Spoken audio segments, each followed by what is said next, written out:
तुम्हाला असं कधी होतं की तुम्हाला कुणाला तरी फोन लावायचा असतो आणि जसा तुम्ही फोन हातात घेता लगेच तिकडनं त्याच व्यक्तीचा फोन येतो?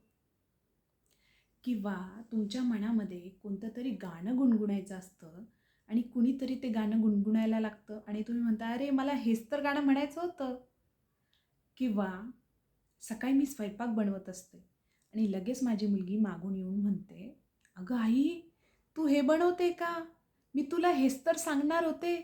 तुला कळून गेलं ना मला काय सांगायचं होतं ते? मग मी म्हणते, हो. मग ती म्हणते, आई तुला कळतं हां, मला काय म्हणायचं आहे ते न सांगताच.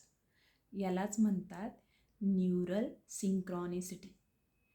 न्यूरोसायन्समध्ये असं म्हणतात की ज्याचे आपले मनं जुळतात ना ज्याच्याशी, किंवा आपल्या मेंदूचे वेव्स जुडलेले असतात किंवा जुळले जातात किंवा जोडले जातात, तुम्ही काहीही म्हणा.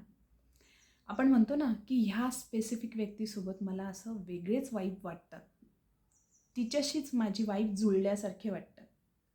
मग ही रील त्यांना नक्की शेअर करा की जिच्याशी तुमचं मन अगदी जुळलेलं आहे. तुम्ही काहीही सांगण्याच्या आतच ती व्यक्ती समजून घेते की तुम्हाला काय म्हणायचं आहे, तुम्हाला काय अभिप्रेत आहे, तुम्हाला काय करावं वाटतं, तुम्हाला काय बोलावं वाटतं. न सांगताच ती व्यक्ती सगळं समजून जाते. कुणाशी जुळते? तुमचं वेव्ज, तुमची वाईब आणि तुमचं मन, की जे न सांगताच सगळं ओळखून जातात. त्यांना नक्की ही रील शेअर करा.